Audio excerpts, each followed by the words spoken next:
It says here, the council has also called for the church to have a dialogue with followers of the prophet. To have a dialogue with followers of the prophet. Prophet meaning our Nabi Kareem, Muhammad Sallallahu Alaihi Wasallam. And you see that there, I want you to see that in that paper I gave you. Item 4. See item 4 there? In the red ink? 4. Right. The council in the Roman Catholic Church, has also called for the church to have a dialogue with followers of the prophet. But when the Pope is saying that, look at me, he said the council has also called for the church to have a dialogue with the followers of the prophet. He's doing like that, the Pope. You see my fingers? With the followers of the prophet. I said, Your Holiness, why do you do it like that? Are your fingers itching? No. You know why he does that? Because the word prophet is in inverted commas. Can you see that? So you can't say inverted commas.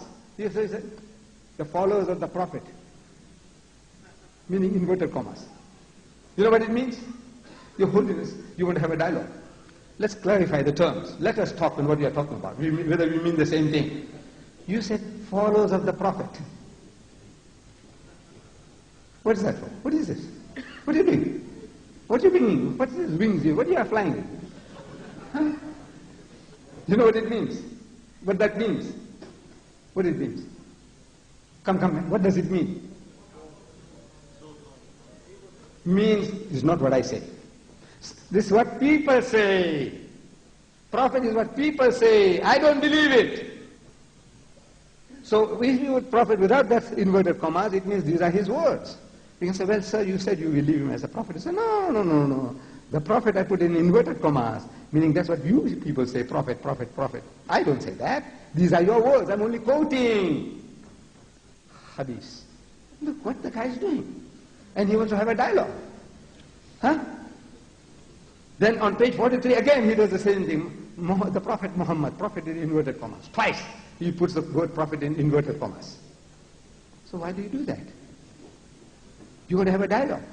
We accept Jesus as one of the mightiest messengers of God. We believe in his miraculous birth, which many modern day Christians, including the bishops of the Anglican Church, they don't believe today. And what we believe that he gave life back to the dead by Allah's permission. He healed those born blind and the lepers by Allah's permission. And you call my prophet, huh?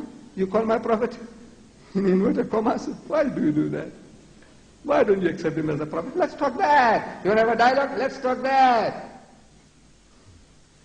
Sisters, you see, I can't accept him as a prophet. Why? Why? Your Holiness, why? He said, you see, Muhammad had how many wives? 9 wives? Or 11? What's Shamashad there? Our Nabi, how many wives did he have? At one time, at the most? 9. Right. 9 wives. I can't accept a man having 9 wives, a prophet of God. Your Holiness, there's something wrong with you. You are blind. You are blind. In your holy book, the Bible, your Bible says about Solomon. Solomon the wise. It speaks about the wisdom of Solomon, Hazrat Sulaiman alayhi salam. He had 700 wives and 300 concubines, 1,000 at a time. 1,000, and is described as the son of God. In the Bible, in your Bible, he is called the son of God with 1,000 wives and concubines. And that doesn't get stuck in your throat? And 11 gets stuck in your throat? Well, you got double standard. You got double standard. 1,000 wives and concubines, I want to know, he's a wise man. What kind of wisdom is this? Can you imagine if he has one every night? It will take him 3 years for the first one's turn to come. Do you know that? 3 years. Every woman is going to wait 3 years for her second turn. And you call the man wise. Can a man be wise? Holding your wife for 3 years before she gets her turn again. And another one, 3 years. Everyone got to wait 3 years. And that doesn't get stuck in your throat. But Muhammad's 9 wives or 11 wives, they're getting stuck in your throat. You got double standards, Your Holiness. Come back, talk. Oh, you see, he performed no miracles. We start reasoning that the greatest of his miracles, and say, look, I don't see all that. He didn't fly in the air like a bird, did he? Did he walk in the water like Jesus? Did he make water into wine? He says, no. But you see, my Jesus did. So Muhammad didn't do all that. So he's disqualified. I says, Your Holiness, you don't know your book, man. You're Jesus. You're second part of the Trinity, the second God, number two, God number two, Jesus. He's telling about John the Baptist, Yahya alayhi salam.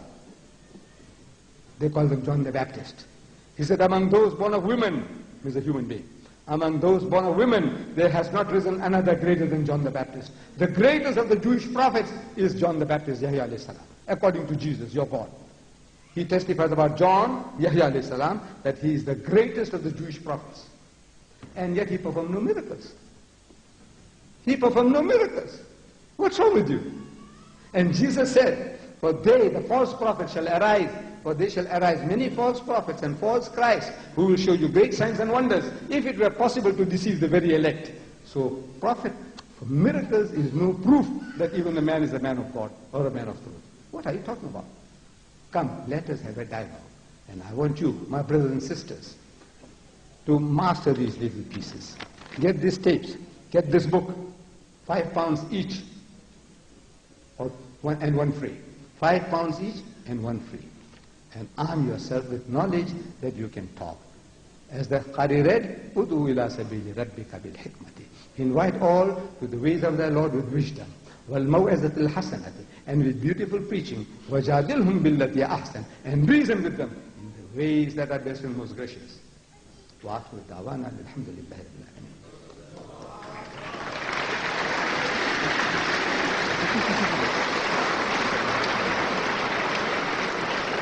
MashaAllah, may Allah bless you.